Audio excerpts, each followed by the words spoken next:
I know you mentioned in your questionnaire the impact that books had on you growing up, and reading Jewish literature of various kinds. Mm-hmm. What resonated with you, and why? Our house is full of books, and many of the books that my mother owns are about Jewish history or culture or stories. And a big part of my childhood was, and adulthood, was reading. I found that I was I think I went through a bunch of phases where I was interested in different periods of history. I was into medieval history, I was into pioneers, I was into Vikings. I would get a little bit obsessed with each of these eras.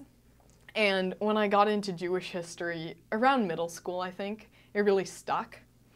I realized there was just so much to learn, and it was something that really intrigued me. I think because I had that disconnect from my own roots, and it was a way of reclaiming that.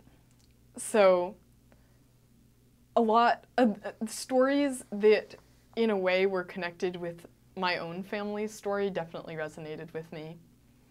I found that reading folktales from the Pale really, I could really connect to.